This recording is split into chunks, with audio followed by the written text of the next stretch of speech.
Hi, my name is Alex and I work in the IT department for the Sunnyside School District. Today I'll be walking you through how to connect your student's iPad to your home Wi-Fi and how to install apps your teacher may have requested.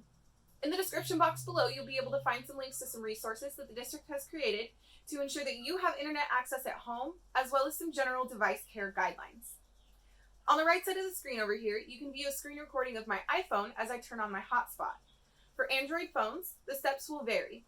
If you find that you cannot connect devices to your cell phone hotspot, you may need to contact your cell phone provider to get that added to your data plan. First, let's open the Settings app. Next, I'll click on Personal Hotspot. I need to flip the switch next to Allow Others to Join to allow connection, as well as see and change my hotspot password. Now let's get our iPad connected to the internet. If you have Wi-Fi at home, you'll need to know your Wi-Fi name and the password that you use to connect. Since I'm using an iPhone hotspot, the network is just called iPhone, and my password is banana23 exclamation point. On the right side of your screen, you can now see my iPad as I walk through these steps. First, locate the Settings app on the iPad. It is a gray icon with a gear inside. Next, we will select Wi-Fi from the menu on the left.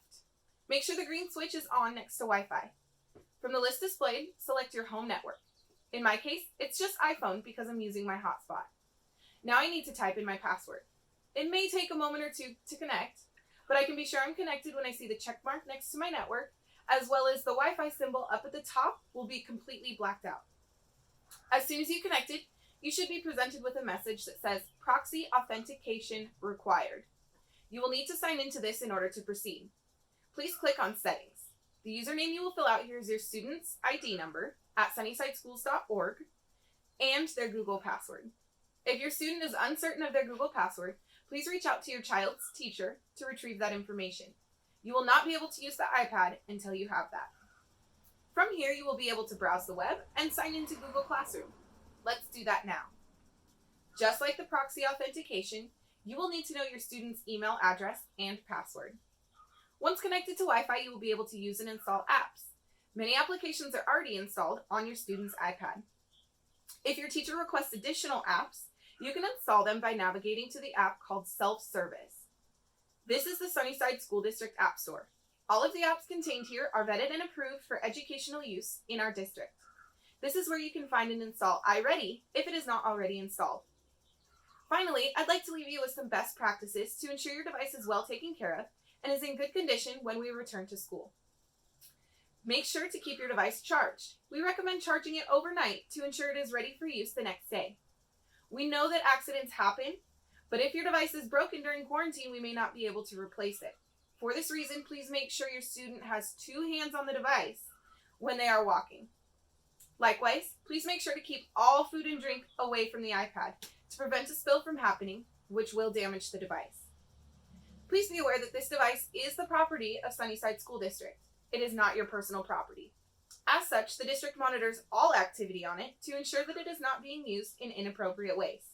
This includes but is not limited to downloading content illegally, looking things that are drug-related, violent, or explicit, and streaming content from illegal websites. Violations to this agreement can result in your device access being revoked and possible school discipline for your student. Additionally, this device is monitored to ensure that there is no cyberbullying or other actions that would harm other students, yourself, or your student. The safety and well-being of all our students is a priority, so it is important that you use this device responsibly and show compassion, empathy, and kindness towards others online. With all these policies in place, it is important to emphasize one final point.